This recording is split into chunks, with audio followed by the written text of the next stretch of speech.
Assalamualaikum warahmatullahi wabarakatuh.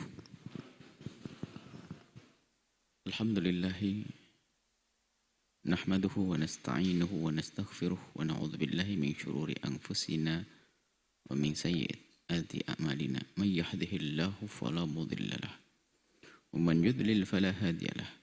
Wa asyhadu an la ilaha illallah wahdahu la syarika lah wa asyhadu anna sayyidana Muhammadan abduhu wa rasuluh. Allahumma salli wa sallim ala habibina sayyidina Muhammad wa ala alihi wa ashabihi wa tabi'ina lahum bi ihsanin ila yaumiddin. Allahumma ya rabbana nas'aluka fahma ulama'ikal amilin wa ilhama awliya'ikas salihin. A'inna ya rabbana ala dzikrik wa syukri wa husni ibadatik. Amma ba'd. Yang sangat kami cintai, kami muliakan para hadirin, para pemirsa, para pendengar dimanapun Anda berada. Alhamdulillah saat ini kita bisa beristiqomah untuk bersama-sama membaca sholawat kepada baginda, membaca sejarah baginda. Dan saat ini kita akan melanjutkan juga kegiatan rutin kita, yaitu belajar, menggali hikmah-hikmah yang Allah hadirkan kepada kita. Yang hikmah tidak lain adalah hasil renungan tentang sesuatu yang disaksikan, hal-hal yang perlu untuk dijadikan contoh, untuk dijadikan teladan, sekaligus untuk dijadikan nasihat. Itu adalah hikmah. Dan kita saat ini sudah masuki hikmah yang ke-47. Bunyi hikmah tersebut adalah jika engkau tidak tulus kepada Allah,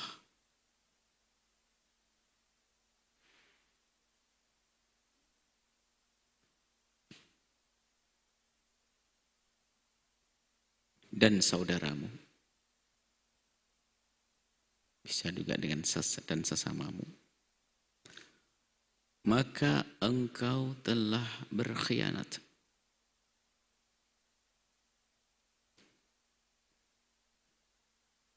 Jalinan antara kita dengan Allah dan antara kita dan sesama harus dibangun atas dasar ketulusan. Selebihnya adalah khianat. Selebihnya adalah khianat. Ketulusanmu kepada Allah adalah saat engkau bisa menyembunyikan kebaikanmu dari mata manusia,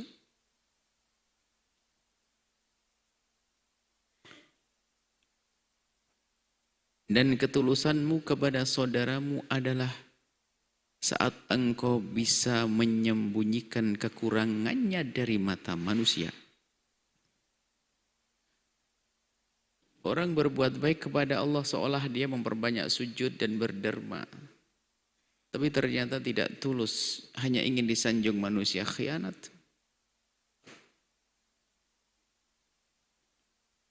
Kepada Allah dia, seolah-olah dengan Allah tapi tidak untuk Allah. Bahkan Imam Ghazali menggambarkan orang seperti itu lebih mengundang murka lebih besar daripada yang lainnya. Seperti halnya kita menghadiahkan sesuatu kepada seorang raja.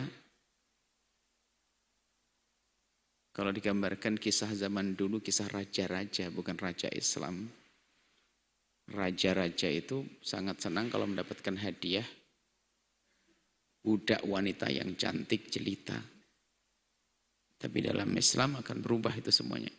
Sehingga banyak kisah yang contoh-contoh yang diberikan Imam Ghazali adalah contoh yang berlaku di dalam dunia kerajaan. Seperti menghadiahkan, bahkan Nabi pun juga pernah memisalkan kurang lebih seperti ini misal. Seperti menghadiahkan kepada raja, memberikan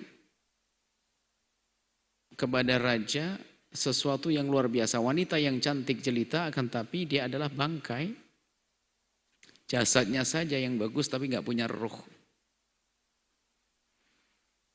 Kalau bahasa sederhananya hari ini adalah memberikan hadiah kotaknya gede nggak ada isinya. Kira-kira bagaimana? Sudah dikirain buat hadiah seorang raja, kita memberi hadiah kepada seseorang.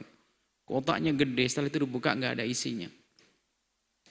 Tambah senang atau tambah marah kan begitu? Marah, menipu, bohong dia. Begitu juga kita dengan zat yang maha tahu apa yang ada di batin kita, yang hanya melihat apa yang ada di hati kita.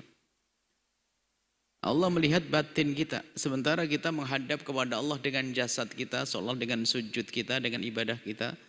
Akan tapi ternyata hati kita tidak dengan Allah. Dan Allah maha tahu tentang itu semuanya. Mengundang murka Allah. Sehingga kita berbuat baik hanya ingin dilihat manusia. Maka ketulusan kita kepada Allah adalah di saat kita bisa menyembunyikan kebaikan kita di mata sesama kita. Menyembunyikan itu bukan berarti tidak boleh dilihat, artinya kita tidak ingin, tidak senang kalau dilihat oleh sesama kita. Sebab kalau kita sudah senang jika berbuat baik dilihat oleh sesama kita, maka perbuatan baik kita bukan karena Allah, hanya karena ingin disanjung. Itulah sering disebut dengan, itulah yang disebut dengan sebutan riya. Allah pengen namanya agar dikenang sepanjang masa, maka ini adalah sum'ah. Biar didengar oleh orang lain kalau dia berbuat baik. Padahal dia terlihat berbuat baik karena Allah, ternyata hatinya tidak dengan Allah. Nah, ini pengkhianat halus dan riya, syirik khafi, membuat Allah murka. Dan tidak mendapatkan apapun pahala dari Allah, bahkan malah akan mendapatkan murka dari Allah Subhanahu wa taala. Ikhlas adalah ruh daripada amal kita. Ruh adalah amal, ikhlas adalah ruh dari amal kita. Sebesar apapun amal kebaikan yang dilakukan oleh seorang hamba, jika tidak dilakukan dengan ketulusan karena Allah, maka amal itu akan sia-sia. Tidak bisa ia lihat faedahnya, pahalanya nanti di saat menghadap kepada Allah. Karena memang dia tidak berbuat baik. Karena memang dia berbuat baik bukan karena Allah.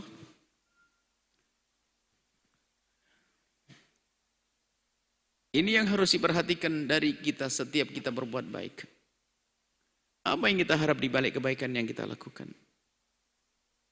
Dan yang namanya riya itu sangat halus sekali. Kadang kita tidak menyadari kalau itu riya. Maka karena halus kita harus selalu waspada.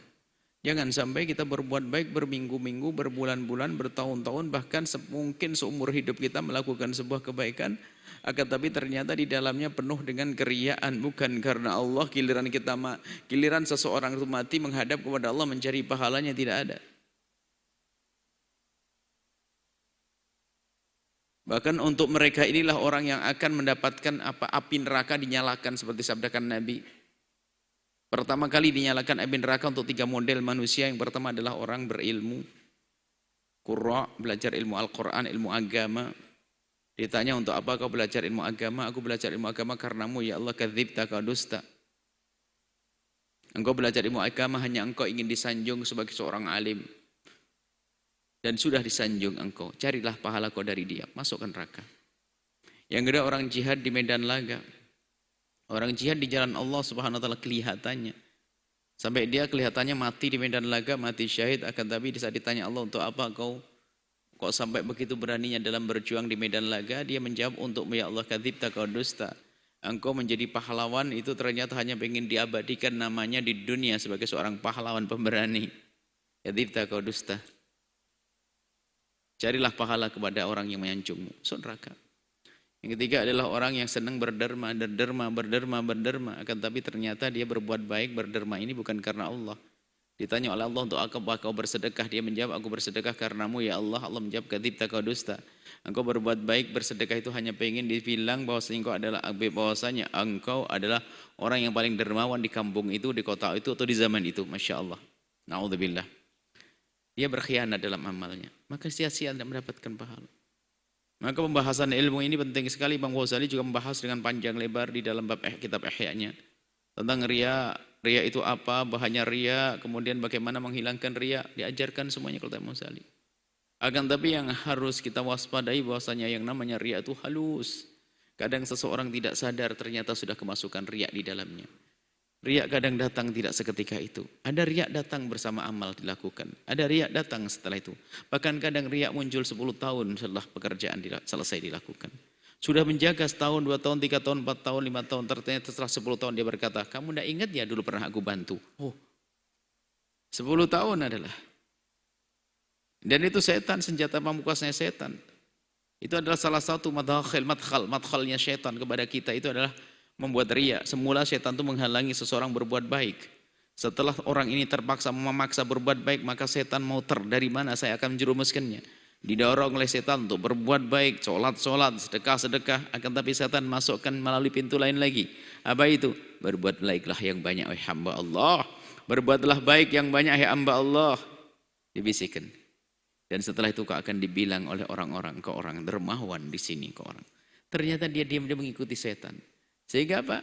Dia menyambut setan di saat diajak oleh setan untuk riya. Jadi setan nggak bisa menghalangi, setelah nggak bisa menghalangi dia pergi malah nyuruh berbuat baik. Tapi setelah nyuruh berbuat baik diracun oleh setan agar berbuat baik ya seorang hamba ini bukan karena Allah. Jadi ada pintu setan nggak sulus ini terus sampai. Jadi halus sekali riya itu, maka harus waspada. Sehingga kuncinya satu, jangan sampai ada di antara kita itu berkata aku adalah ikhlas atau menunjuk orang lain kok riya. Sudah, itu bukan. Riya sangat pribadi, halus. Kita tidak akan tahu riyanya seseorang. Yang tahu hanya Allah. Kita perlu koreksi diri kita. Jadi nggak pantas mengatakan kok riya dan juga nggak pantas mengatakan aku ikhlas. Ikhlas di dalam hati kenapa harus diucapkan di lisan? Oh, ikhlas di dalam hati kok diucapkan di lisan? Bukan ikhlas lagi. Seorang mengatakan aku ikhlas berbuat baik ini. Kok ikhlas? Engkau ikhlas berbuat baik, bukan ikhlas antara kau dengan Allah. Kenapa kau kasih tahu kepadaku? Kalau memang ikhlas diam saja, enggak usah kasih tahu, Allah tahu kok. Bukankah urusan kita dengan Allah? Maka dikatakan Nabi mengisyaratkan dalam hadis ini, lembut sekali halus riya ini. Sampai dikatakan yang namanya riya itu adalah riya'u akhfa min dabibin namlatis sauda ala sakhratis samma fi lailatil dhulma.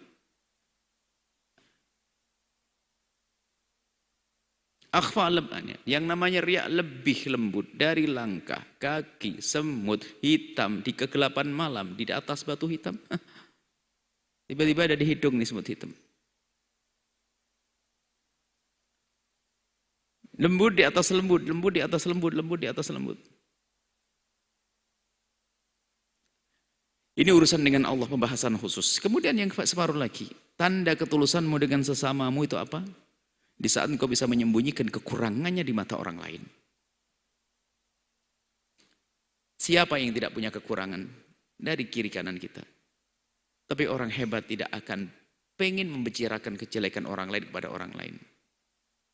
Jangan suka-suka mencari kesalahan orang lain. Bahkan tutuplah kekurangan dia.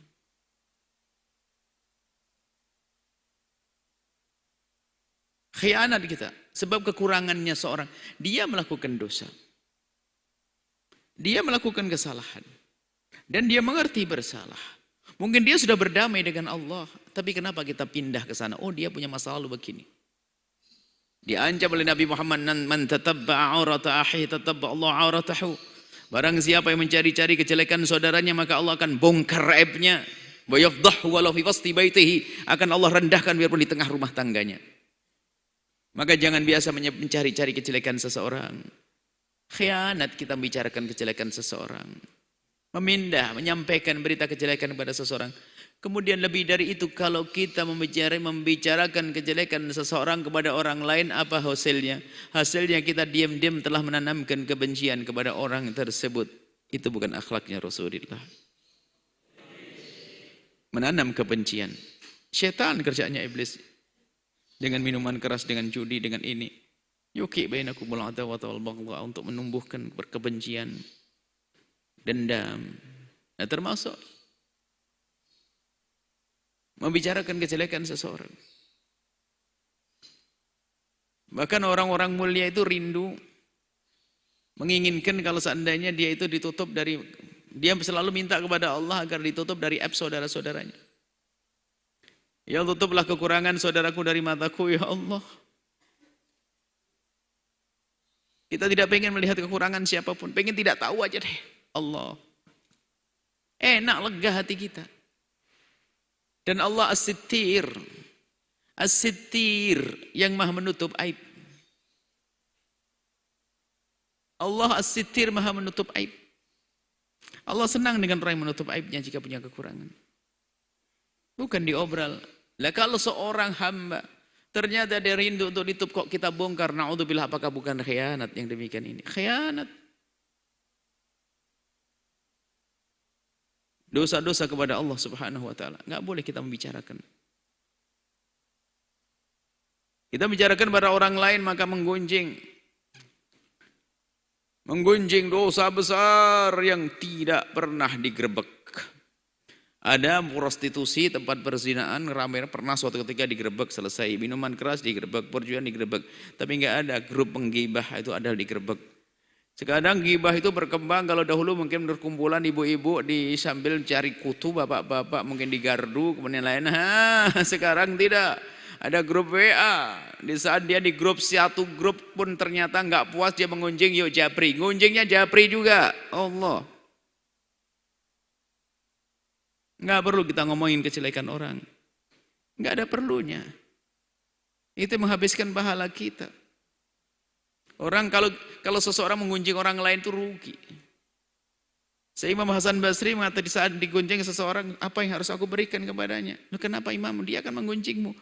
Bagaimana aku tidak beri hadiah kepada dia? Dia telah menghadiahkan pahalanya untukku. Dengan dia mengunjingku, dia telah menghadiahkan pahala untukku. Kenapa tidak aku balas dengan hadiah? Enggak usah pusing kita kalau digunjing sama, kasihan dianya. Maka dari itu jangan kita menggunjing siapapun. Ngomongin kejelekan siapapun. Menggunjing adalah membicarakan kejelekan seseorang kepada orang lain, menanamkan kebencian. Kemudian martabat orang yang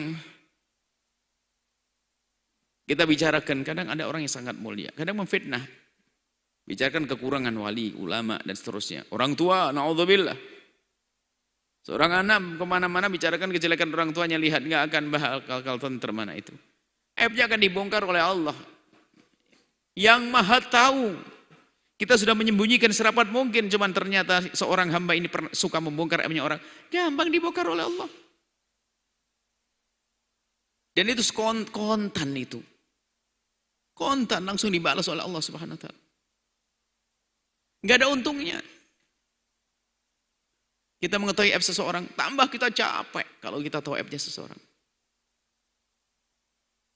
Jangan senang kalau ada orang curhat kepadamu menceritakan tentang aibnya seseorang. Jangan senang. Ingatkan, jangan cerita kejelekan seseorang. Baru nanti diperkenankan seperti disebutkan dalam Imam Nawawi dalam Riyadhus Shalihin tentang hal-hal yang boleh dibicarakan kejelekan seseorang adalah misalnya bid'ah yang bakal mengganggu orang lain. Suatu kerjaan yang madharatnya besar harus kita hentikan dengan cara kita bahas. Tapi ada dosa pribadi yang dia lakukan dengan sembunyi. Mabuk di rumahnya sendiri. Sampai ada suatu ketika kisah pada zaman Khalifah Umar bin Khattab. Tradisi Arab itu ada rumah itu mesti ada harim, ada batas tempat. Jadi ada berpagar, pagar tinggi sehingga di balik pagar itu ada wanita di dalamnya itu bisa nggak pakai buka aurat, nggak ada masalah karena nggak ada orang lain melihat. Rumah yang berpagar besar itu. Rupanya ada tetangga ini yang iseng ngelihat ke atas tembok ngintip. Rupanya di situ ada tetangganya mabuk. Mabuk langsung turun, dia lapor bahwasanya rupanya tetangga saya benar, dia tuh mabuk. Saya menduga. Jangan-jangan dia mabuk, ternyata saya ngelihat mabuk beneran, dipanggil tuh. Tetangganya yang mabuk dipanggil di depan khalifah. Suruh cerita gimana? Ya khalifah, saya sudah lama menduga tetangga saya mabuk. Terus kemudian akhirnya saya tahu. Gimana ceritanya? Saya naik tangga, saya melihat tetangga saya mabuk. Oh, jelas hukum, ya jelas. Hukumnya adalah jelas. Engkau yang dihukum karena kau kurang ajar, kenapa naik tangganya orang, kenapa ngintip orang? Kau yang hukum. Bukan yang dihukum yang sungai ngintip ini. Ngapain dia? Iseng banget. Dia berbuat dosa sembunyi, bukan diobral. Dan dia usah urusan dengan Allah. Mungkin dia menyesal dan seterusnya.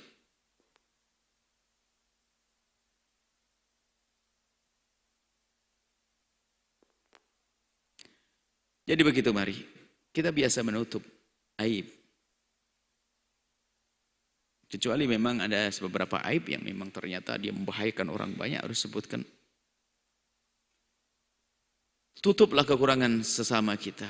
Dia adalah umat Nabi Muhammad. Hari ini dia berbuat jelek, tapi esok hari bisa saja dia sudah menjadi lebih baik dari kita sendiri. Nah, itu tanda ketulusan.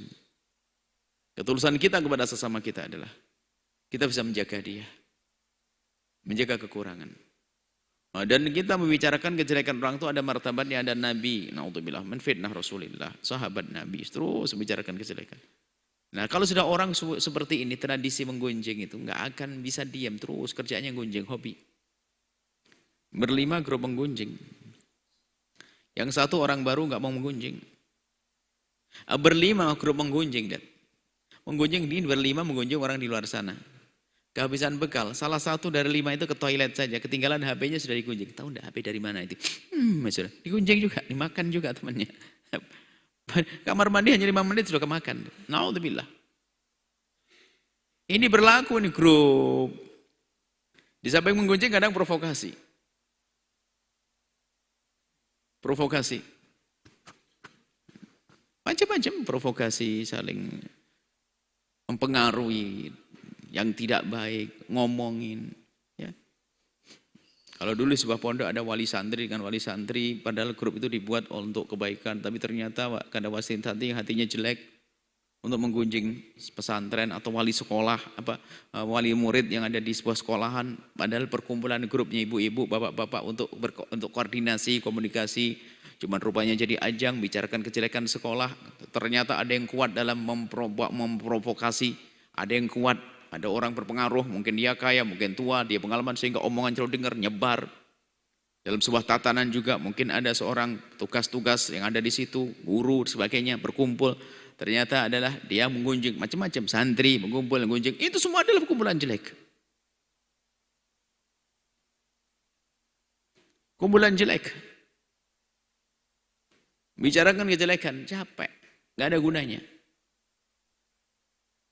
Kalau kita di sebuah grup WA, kita ada beberapa grup WA. Kalau sudah grup WA itu diajak ngomongin orang, sudah saya lebih baik keluar daripada saya banyak dosa.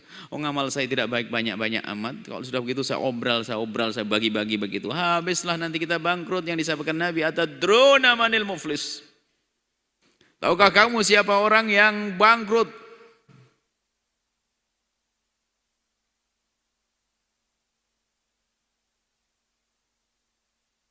Orang bangkrut ya seperti itu.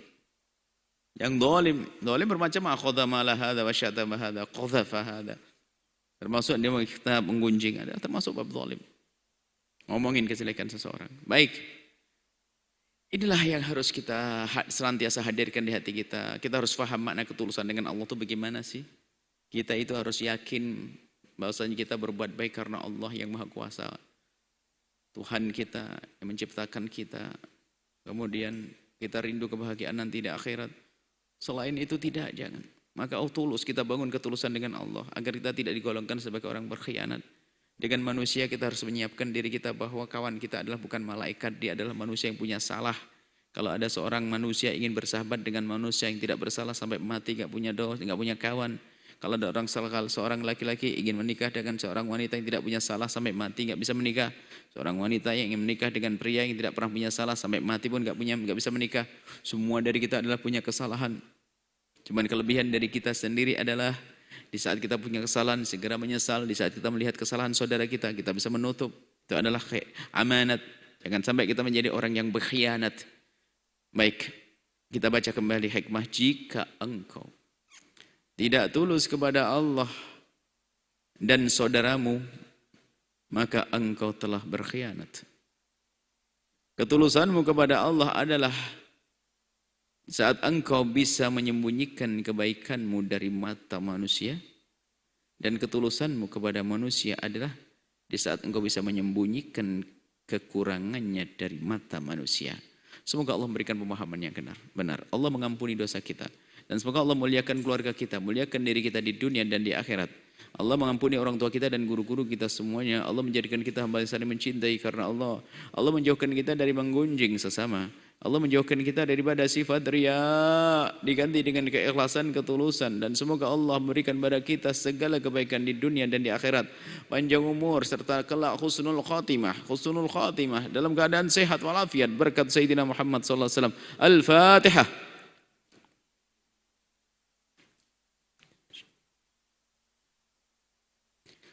Assalamualaikum warahmatullahi wabarakatuh.